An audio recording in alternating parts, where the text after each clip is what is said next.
Perfecto, entonces ya podemos empezar y voy a compartir la pantalla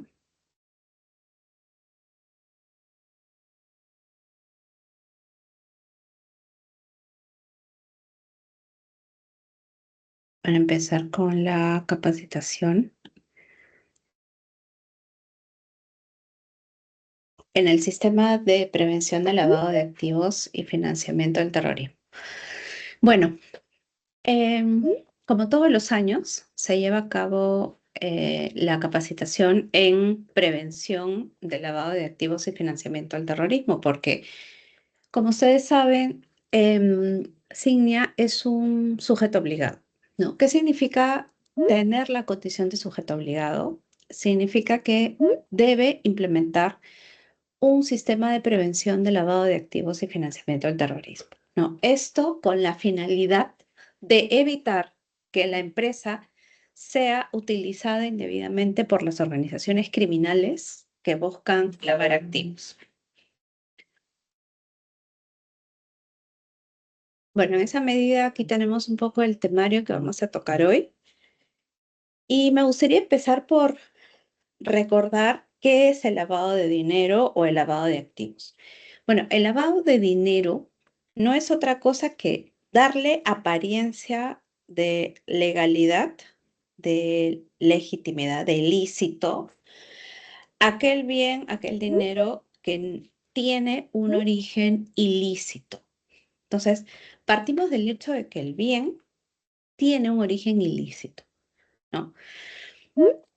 Y el origen ilícito puede ser o provenir, en realidad, de cualquier acto criminal, ¿no? Desde tráfico de drogas, corrupción de funcionarios, minería ilegal, ¿no? Cualquier actividad ilícita que justamente haya generado el dinero o los bienes ilícitos, ¿no? Entonces, hablamos en primer lugar de una fuente eh, ilícita generadora de estos dineros o generadora de estos bienes. Ahora, ¿cuáles son las fases del lavado de dinero? ¿No? Y es aquí donde nosotros tenemos que tener bastante cuidado porque el dinero o los bienes, ¿no? De un origen ilícito, ¿no? Intentan, en primer lugar, o de manera, digamos, constante. Conéctate, ¿ya? Es para el lavado de activos. Ay, no sé si por favor pudieran apagar sus micros para no... Mil gracias. Bueno, entonces les decía que este dinero de origen ilícito, este dinero sucio, por ejemplo, ¿no? Como primer gran objetivo es que ingrese al sistema financiero, ¿no? A través de, por ejemplo, transferencias bancarias o pagos a empresas, ¿no? Supuestos pagos a empresas con facturas falsas. Después de que esto ocurre, después de que se ingresa el dinero al sistema financiero, ¿no? Después de que se ingresa al sistema financiero, tenemos que estos dineros que luego son, por ejemplo, utilizados para pagar préstamos, para hacer transferencias bancarias, se reingresan, ¿no? Se reingresan por ejemplo, a otros negocios lícitos, ¿no? Como casinos, casas de cambio, etcétera, ¿no? Y es ahí donde debemos tener bastante cuidado desde, digamos, desde las operaciones de la empresa. ¿No? Porque podemos estar en cualquiera de estas situaciones, especialmente en los casos de diversificación y en los casos de reingreso, porque luego de que el dinero ha dado varias vueltas, ahora necesita ser, digamos, depositado, transferido, ¿no? A negocios lícitos, como la empresa para la que ustedes trabajan, ¿no? Ahora, el segundo gran ilícito, ¿no? El segundo gran riesgo al que se enfrentan las organizaciones como las de ustedes es el financiamiento del terrorismo, ¿no? Y ahora, o digamos en esta época, con mucha mayor razón, porque estamos ante justamente la época en la que aparecen muchas asociaciones sin fines de lucro pidiendo, ¿no? Donaciones, ¿no? Donaciones para actividades navideñas, ¿no? Para realizar, digamos, aportes o de pronto actividades de carácter social, ¿no?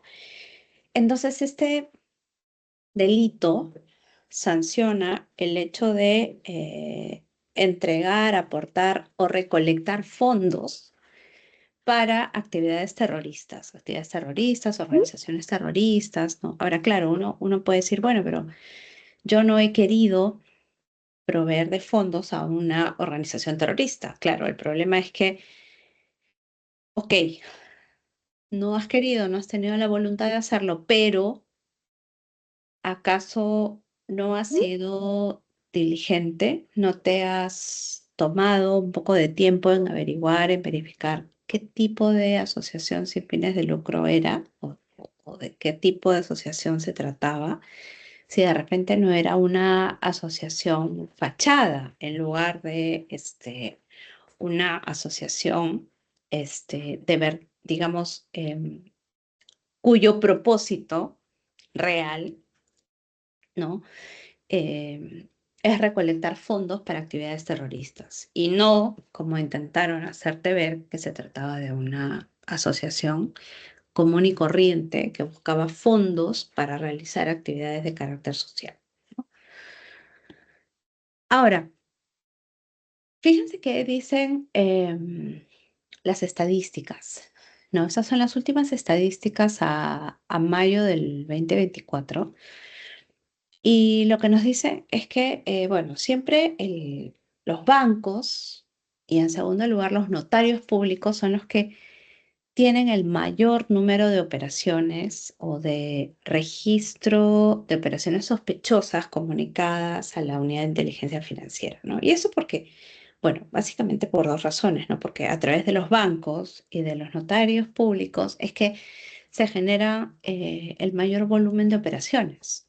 Los canales todavía bancarios son comúnmente utilizados por todas las, digamos, por eh, todas las industrias, ¿no? Todas las empresas de diversos sectores, ¿no? Y bueno, los notarios, por el hecho de que tienen que protocolizar o uniformizar de pronto eh, algunos actos jurídicos, transacciones, etcétera, ¿no?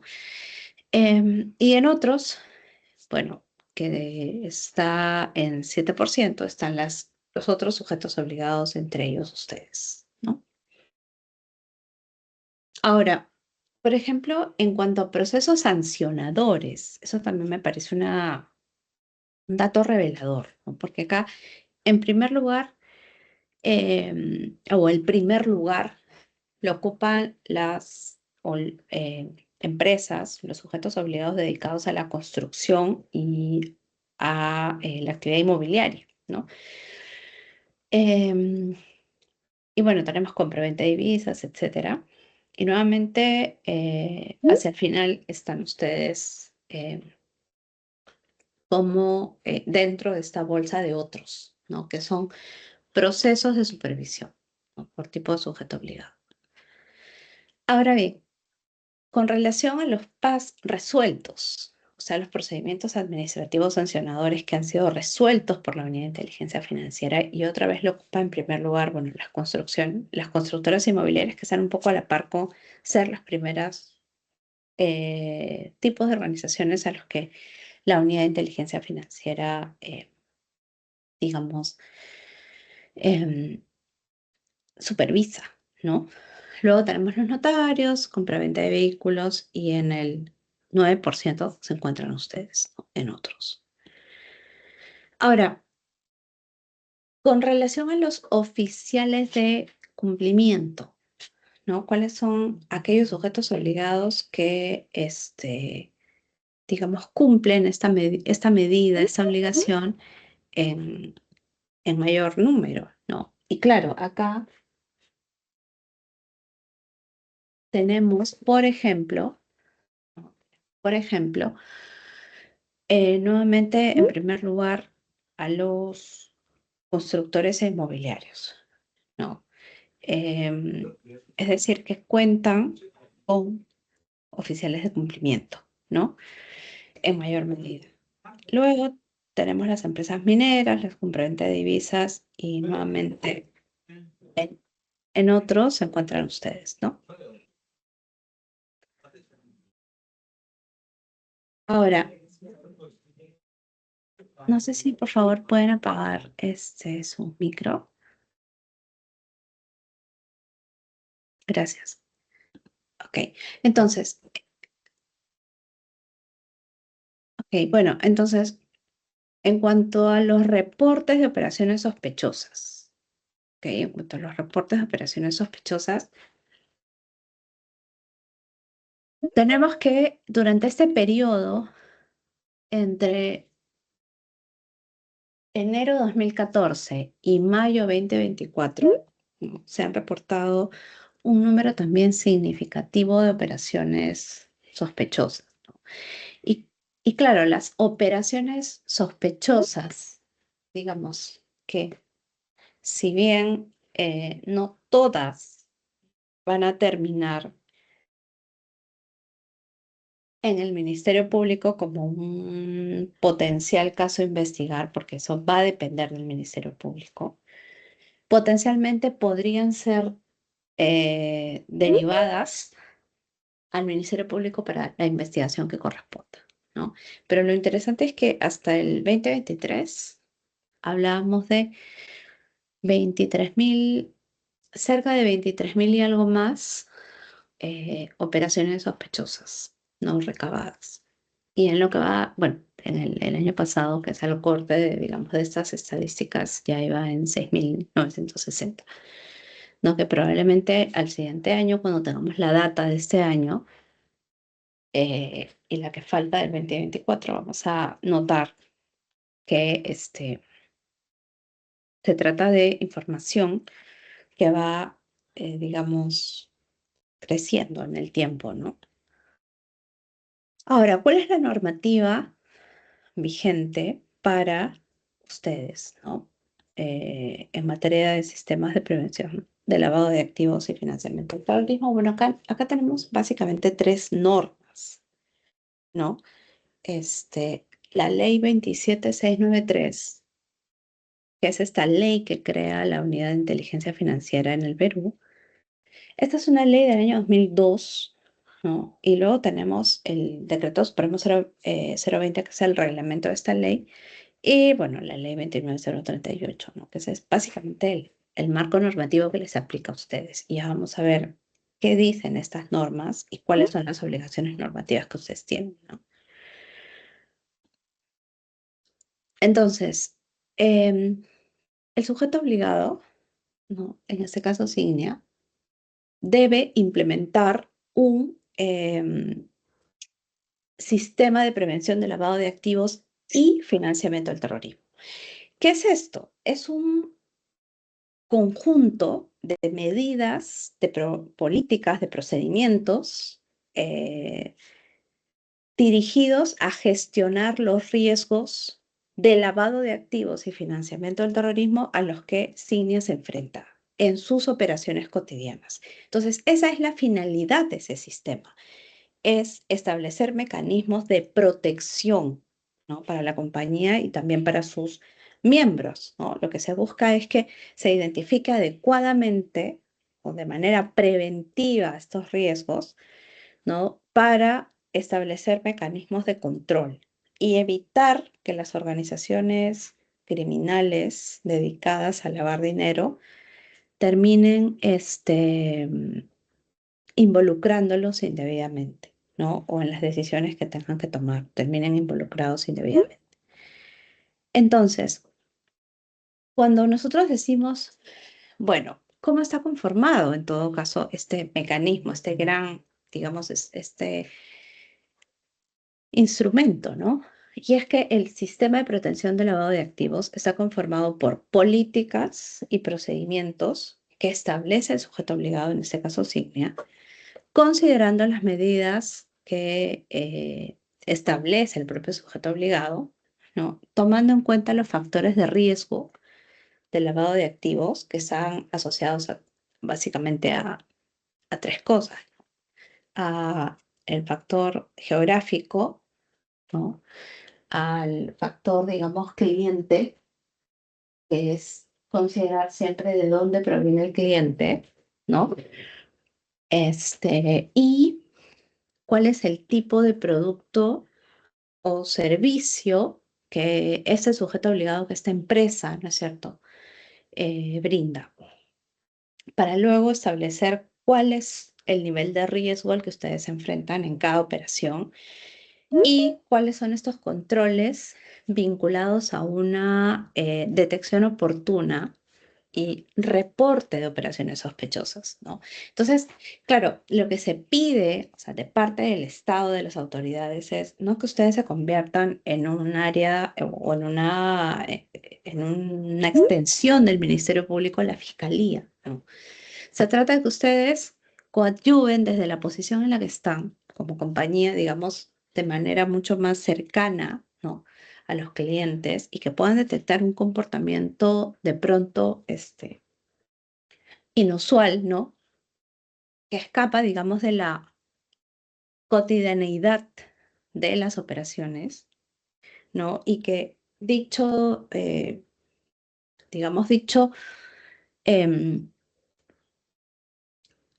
dicho relacionamiento pueda terminar a ustedes impactándolos, ¿no?, de manera negativa. Y esto, como les vengo adelantando, con la finalidad de evitar que ustedes sean utilizados indebidamente, ¿no?, para que las organizaciones criminales logren lavar dinero a través de ustedes, ¿no? Ahora, ¿cuáles son finalmente las tipologías a las que podría estar expuesta Signia Logistics? Ahora, ¿qué ocurre con esto de las tipologías, no? Las tipologías son como modalidades frecuentes que pueden atacar a determinadas organizaciones, ¿no? Modalidades frecuentes de lavado de activos y financiamiento del terrorismo que pueden atacar a determinadas organizaciones. Entonces, aquí tenemos 5 que son muy comunes, o yo diría las más comunes en la industria, ¿no? O con el sector propiamente. Entonces, estamos claros. Primero, em, frente, ¿no?, a las inversiones con fondos provenientes del tráfico eh, ilícito de drogas, ¿ok? Entonces, ¿qué pasa? Que cuando tienes estas inversiones con fondos, ¿a qué se refiere? Que llega un socio comercial, un socio estratégico, qué sé yo, que busque ser tu partner, ¿no? Invertir en el negocio, y de pronto el dinero viene de actividades ilícitas como el tráfico ilícito de drogas.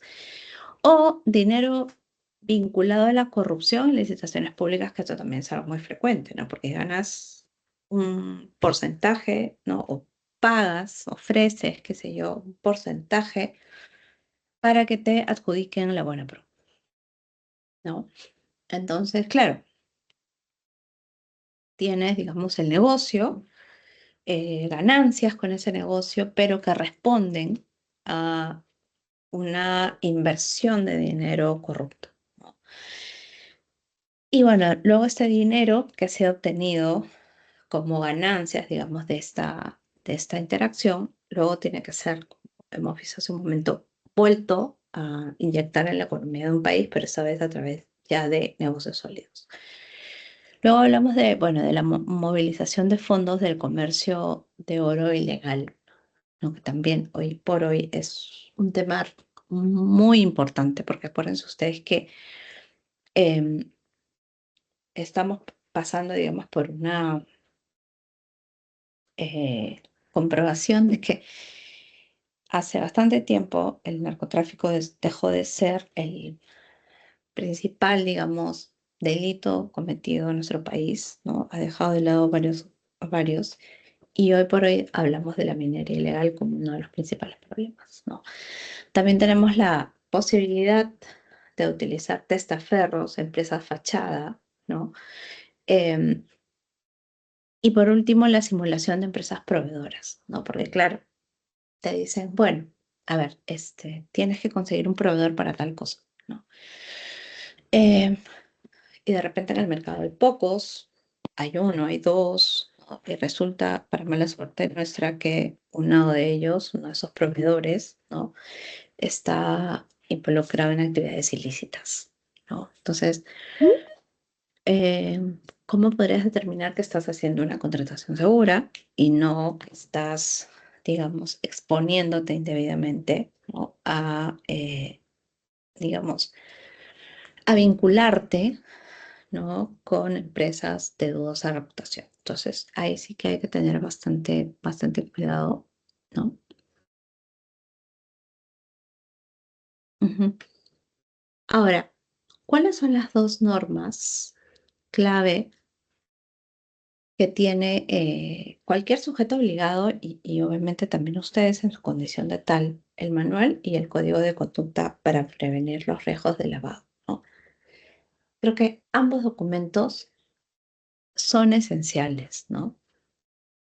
Y, por ejemplo, el código de conducta que contiene además los principios, contiene los valores de la organización, contiene aquellas directrices, ¿no? necesarias para impregnar a la organización, ¿no? de la cultura, de los valores, de todo aquello importante para actuar de manera segura y evitar caer en algún tipo de riesgo, ¿no? Y también tenemos, y no por eso menos importante, ¿no? El manual LAFT, ¿no? En el manual lo que se suele colocar o lo que suele contener el manual, que además es una suerte de documento de ayuda, ¿no es cierto?, de gestión, de aplicación, ¿no? Contiene todos los procedimientos o alineamientos que un sujeto obligado ha implementado para prevenir el riesgo de lavado de dinero, ¿no? Desde la forma en la que se contrata, por ejemplo, a los trabajadores, ¿no? Pasando también por la forma en la que se contrata a los proveedores, a los trabajadores, ¿no? Y cómo o qué tipo de clientes tenemos. Ojo que digamos, el sistema de prevención como tal no debería ser un stopper para el negocio, ¿no? No hay que verlo así, sino más bien hay que verlo como alguien que nos puede acompañar para que el negocio que cerremos o que estemos por cerrar se trate de un negocio seguro, ¿no?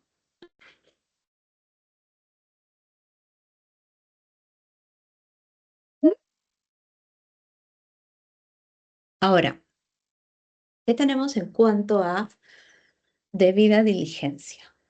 ¿No? O sea, la debida diligencia tiene que ver con siempre tres fases, ¿no? Tenemos la fase de identificación, la fase de verificación y la fase de monitoreo. En la fase de identificación, lo que yo tengo que hacer es recabar toda aquella información que me permita conocer a mi cliente, con quién estoy contratando, a quién le estoy dando el servicio, ¿no? Y tiene que identificarse correctamente, ¿no? Me tendría que dar datos mínimos, como por ejemplo, cuál es la razón social, a qué se dedican, quiénes son los accionistas, quién es el beneficiario final, etcétera, ¿no?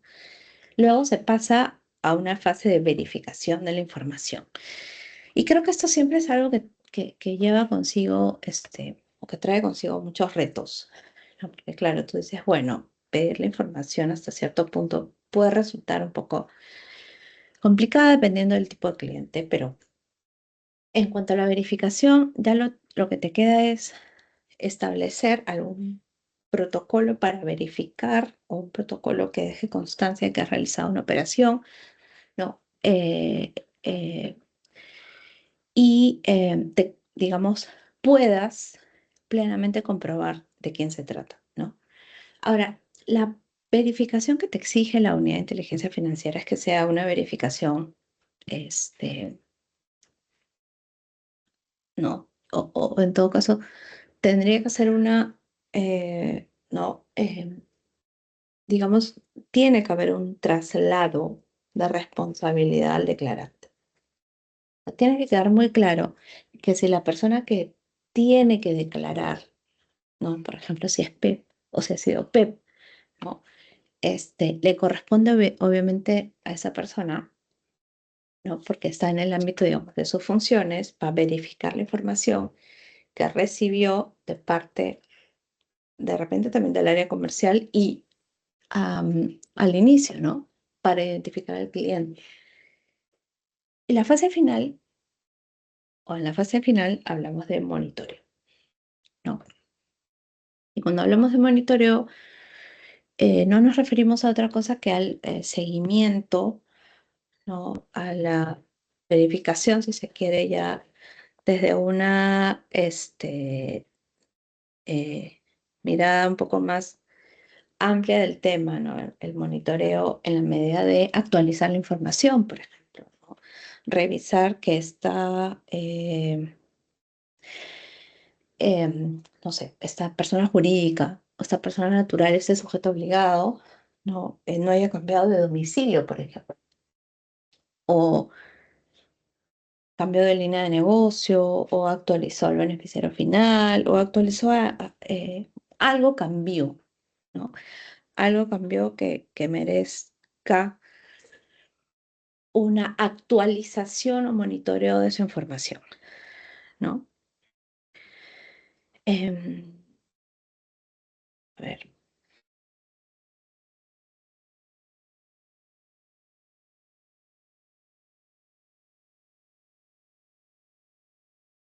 ahora, tenemos también el registro de operaciones inusuales y sospechosas, ¿no? Entonces, ¿qué hacemos con este, digamos, registro? ¿No? Porque es tan importante, digamos, tener, ¿no? Tener, digamos, un documento, ¿no? En el que establezcamos, en el que tengamos, ¿no? Toda la lista de aquellas operaciones que se han realizado, ¿no? Durante el periodo anual, ¿no? Durante el año anterior digamos, a la comunicación ante la UIF, ¿no? De todas aquellas operaciones que se han realizado.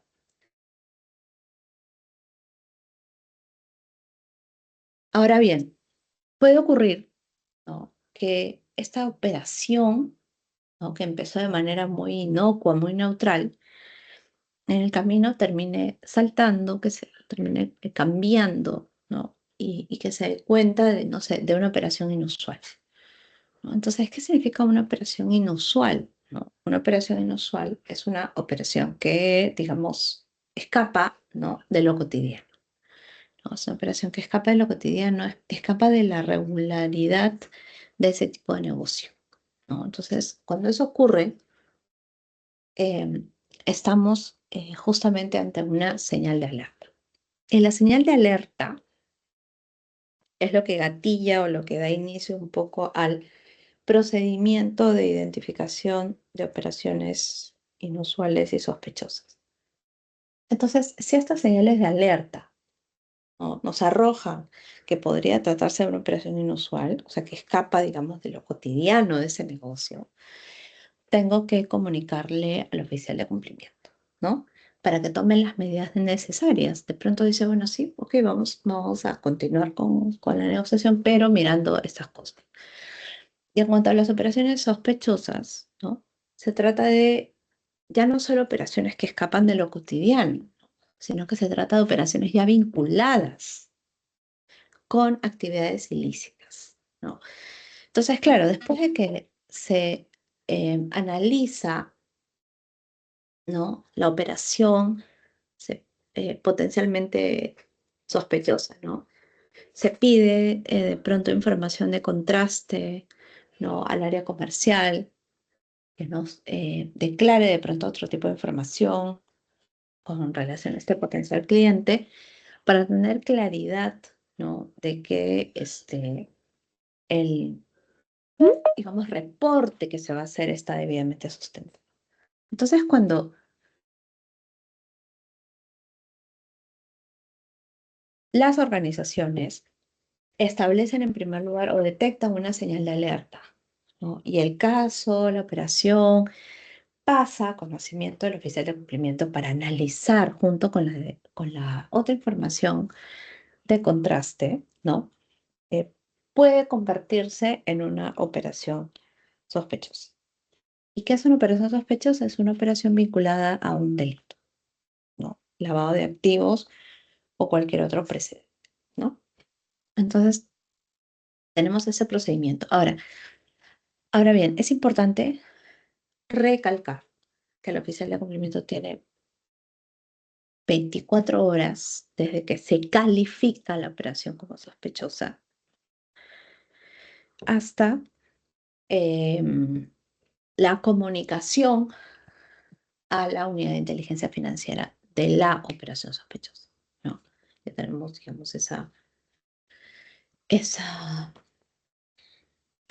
obligación, ¿no? De hacer la verificación necesaria para comprobar o descartar que se trate de una operación, un falso positivo, ¿no? Que no se trate precisamente de una operación sospechosa y todo continúa de manera regular. Pero podría ocurrir también que se trate de una operación sospechosa, ¿no? En cuyo caso el oficial de cumplimiento tendrá dos tareas, ¿no? Una, analizar el caso, registrarlo en el registro que ustedes ven de operaciones inusuales y sospechosas y después, ¿no? Eh,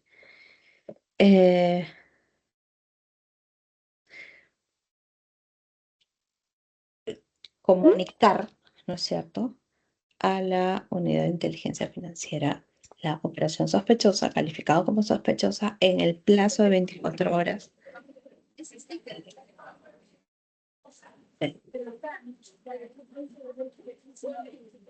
Oh, ay, gracias. Y solamente tiene hasta 24 horas para que pueda comunicar la operación como sospechosa, ¿no? Ok. Ahora, ¿cuáles son estas señales de alerta? ¿No? Eh, bueno, en primer lugar, tenemos el cliente se niega a proporcionar la información solicitada o la información proporcionada es inconsistente, ¿no? O no se puede verificar. Eso es una señal de alerta, ¿no? Alguien que plenamente no quiere identificarse, que no quiere que se sepa eh, la información relevante de la organización, eso sí, puede constituir una señal de alerta. ¿Qué otra es una señal de alerta? Por ejemplo, el cliente se rehúsa a llenar los formularios requeridos por la empresa, ¿no? O a proporcionar la información necesaria para completarlos o realizar la operación una vez que se le solicita llenar, ¿no? Ahora, en cuanto al trabajador, también se pueden presentar señales de alerta, ¿no? Porque tenemos, por ejemplo, el estilo de vida del trabajador cambió, ¿no? Es decir, no se condice su estilo de vida con de pronto los ingresos que recibe, ¿no? Otra señal de alerta es el trabajador constantemente evita o se niega a tomar vacaciones, ¿no? No quiere tomar vacaciones. Claro, como les digo, son señales de alerta. ¿Qué quiere decir esto? Que no es que tengo que comunicar frente a la aparición de una señal de alerta, no es que tengo que comunicar inmediatamente una operación sospechosa. Como lo indica su propio nombre, es una señal de alerta que involucra que yo realice algunas verificaciones para estar completamente tranquilo de que no se ha materializado ningún riesgo para la compañía, ¿no? Ahora, con relación al proveedor y contraparte, también podemos tener señales de alerta, porque podría tratarse, por ejemplo, de operaciones en las que, no sé, interviene una persona jurídica en el extranjero, ¿no? O en algún territorio considerado de riesgo en nuestra región, ¿no? Eh, también tenemos, por ejemplo, operaciones en las que intervienen personas jurídicas con un domicilio desconocido, ¿no? Con un domicilio desconocido y por ende tiene que establecer la claridad respecto, porque claro, imagínense, yo le pregunto al proveedor que me declare cuál es su domicilio, no lo quiere mencionar o lo da con datos falsos o con datos que no me permitan identificar adecuadamente, también se trata de una señal de alerta, ¿no? Ahora, ¿cuáles son las listas? Las listas que se tienen que revisar para evitar la vinculación con alguna persona natural, ¿no? O persona jurídica que se encuentra en una de estas listas que me pueda generar también, ¿no? Sanciones ante la unidad de inteligencia financiera o por la unidad de inteligencia financiera, ¿no? Esas son todas las listas que el oficial de cumplimiento tiene que verificar. Entonces, no solo una verificación de los trabajadores, sino que también se tiene que hacer una verificación, ¿no? Una verificación de los clientes y proveedores. Entonces, esas son las listas que establecen, ¿no? Em, las personas que han sido declaradas terroristas, ¿no?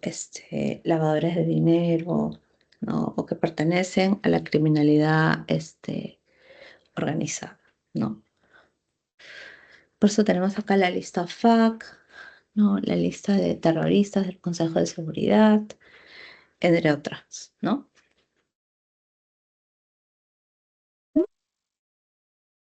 Ahora, ¿de quién es la responsabilidad si algo falla? ¿No? De todos en realidad, ¿no? Esta es una tarea de todos. Cada quien en su rol, desde el colaborador que, por ejemplo, contribuye con la identificación de señales de alerta de manera oportuna, ¿no? Desde el oficial de cumplimiento en su rol de gestor, ¿no? Del sistema de prevención de lavado de activos y financiamiento del terrorismo, ¿no? Pasando por todos aquellos que tengan posiciones de liderazgo en una organización, ¿no? Directores, jefes, etcétera. Y bueno, esos son los otros riesgos asociados que siempre se pueden dar, como legal, operativo, contagio reputacional, ¿no? Y acá tenía un pequeño caso para resolver con ustedes. Y bueno, si alguien se anima a participar, también es bienvenido, bienvenida, o puede también hacerlo a través del chat que tenemos aquí. Entonces, bueno, se trata de una empresa, Servicios Mineros del Oriente, una empresa X, que contrata a Transquímica Andina, ¿no? ¿Para qué? Para realizar viajes semanales, ¿no? Transportando ácido nítrico, ¿no? Hacia una zona rural de la Amazonía. Y resulta que cerca de esta zona rural se han identificado, digamos, la presencia, ¿no? De mineros ilegales. El personal de la empresa, me refiero a la empresa Transquímica, detecta ciertas incongruencias, ¿no? Como por ejemplo, guías de remisión, ¿no? Entonces, que tú dices que consignan direcciones geográficas poco claras, sin coordenadas, ¿no? Sin la información completa.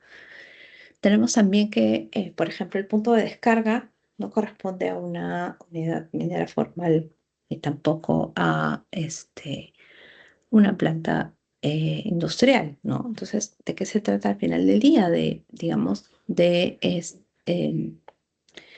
una compañía, ¿no?, que está presentando muchas señales de alerta, ¿no?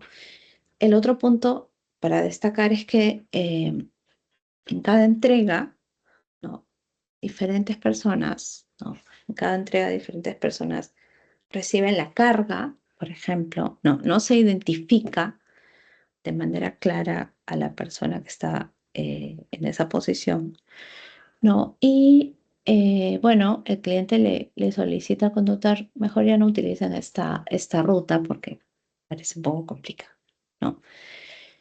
Sí, sin embargo, el cliente insiste, ¿no? Dice, mira, al final no estamos haciendo nada malo, solo estamos eh, conduciendo, siendo, digamos, realizando la actividad del transporte, ¿no? Em, y que no corre, bueno, dice ya no deberíamos hacer más preguntas, pero el chofer comunica verbalmente esta situación a su supervisor, ¿no? Pero recibe como respuesta, bueno, el contrato está en regla, ¿no? Y que no se debe perder el cliente. Claro, frente a un escenario así, uno dice, bueno, entonces, ¿qué hago, no? O sea, me quedo sin negocio prácticamente, no puedo vender nada, no puedo transportar porque cualquier cosa que yo haga me va a colocar en esa situación de riesgo, ¿no? Y en realidad no es así. Yo creo que es más, es lo que de pronto vemos con ojos desde el proceso, no ojos de abogados, ¿no? Y eso puede llevar a dificultar las soluciones que se tengan que tomar. Entonces, una pregunta clave que uno se tiene que hacer es si no hay acaso en este pequeño ejercicio, no hay acaso hasta la obligación, ¿no es cierto?, de tomar medidas adicionales, ¿no? Y evaluar qué se hace con este cliente, ¿no? Es decir, si se va a continuar o no la relación comercial. Quizás eso es lo que pueda tener un poco más de peso al momento de establecer estas responsabilidades, ¿no? Eh, ahora, claro, frente a estas sumatorias de señales de alerta, siempre el negocio va a tener dos caminos, ¿no? O trata con, no sé, informe ejecutivo que estamos cumpliendo o em, em, por ejemplo, podría decir el negocio, bueno, sabes que no, mejor no vamos a contratar, no vamos a seguir con este cliente porque nos representa un riesgo, ¿no? O sí vamos a seguir con este cliente, pero considerando ciertas medidas restrictivas o pidiéndole, por ejemplo, algún tipo de monitoreo especial a sus operaciones, etcétera, ¿no? Entonces, lo que quiero decir es que desde el negocio, con el apoyo de cumplimiento, se puede diseñar una estrategia para, obviamente, partiendo de que no estamos ante un cliente que nos pueda representar un riesgo de lavado de activos o financiamiento del terrorismo, ¿no? Sino que presenta algunos aspectos un poco sin sustento, pero que necesitan ser luego verificados. Entonces, repito, tenemos varios escenarios acá. Ahora, la siguiente pregunta tendría que ser, bueno, ok, ya he analizado el escenario y sí, parece que hay un riesgo alto, ¿no?, de vincularse con tales y cuales. Entonces, ¿por qué hacerlo? ¿No? Más bien, ¿por qué no darle eh, una mirada adicional y decir, bueno, ok, definitivamente en esas condiciones no puedo trabajar, no puedo brindar servicio porque me voy a involucrar, ¿no? Entonces, también ahí sí, en esos casos, ser un stopper del negocio porque los va a vincular indebidamente siempre, ¿no? Como les digo, va a depender de la situación en concreto, porque de repente es un riesgo bajo, ¿no?, el que se ha determinado, pero la organización, incluso los riesgos bajos, prefiere no tomarlos en cuenta, ¿no? Por eso ya es un poco el criterio de la organización. Y lo que quería decir con este caso es que las personas naturales que son parte de la empresa no son las más vulnerables, perdón, son las más vulnerables, ¿no? Y en caso ocurra algo, a quienes en primer lugar, por ejemplo, llamaría para brindar sus descargos son a ellos, ¿no? Pero no olvidar que parte importante de la responsabilidad siempre será la alta dirección, ¿no? El compromiso y la alta dirección. Entonces, no sé si, creo que no tengo más. Bueno, algunas recomendaciones finales que siempre eh, les doy, ¿no? A propósito de lo que viene el siguiente año, es un año electoral, entonces la coyuntura exige que los sujetos obligados refuercen sus controles internos para la prevención de delitos de lavado de activos. Segundo, mantener un estándar elevado de medidas de prevención en épocas de crisis, ¿no? Estamos pasando por una situación muy compleja con relación a la minería ilegal y ahora vienen las elecciones, ¿no? Em, Tercero, los procedimientos de debida diligencia permiten al sujeto obligado tomar decisiones informadas, que eso es lo más importante. Al final, yo siempre digo, el resultado puede variar, es la foto del momento, es con lo que yo contaba en ese momento para tomar una determinación, pero también es bueno que analice en casos previos cómo se resolvió tal situación o de pronto, ¿no? Eh, tomar eso como un antecedente para no continuar contratando con determinado cliente. Em, y el monitoreo de los controles implementados por el sujeto obligado, ¿no? Debe reforzarse, ¿no? Aunque pasemos una situación de emergencia o sea un escenario como el que describí en el primer punto, ¿no? Que se mantengan, digamos, en estas condiciones, ¿no? Eh, es un escenario en el que puede presentarse un riesgo de lavado, ¿no? Que tiene como consecuencia, y que ya sabemos, ¿no? Es, y que va a afectar además, es en la economía del país, ¿no? Creo que no tengo más diapositivas. Ya está, hemos terminado. No sé si igual tienen alguna consulta, alguna duda. Voy a dejar de compartir. Recién puedo ver el chat, así que lo estoy viendo en este momento. No veo que no tenemos ninguna consulta, ninguna observación. En todo caso, no sé si igual hago el último llamado para ver si alguien se anima a preguntar o quiere dejar de pronto en el chat su pregunta. Está bien, vamos a darle un par de minutos y ya está, ¿no? Muchas gracias.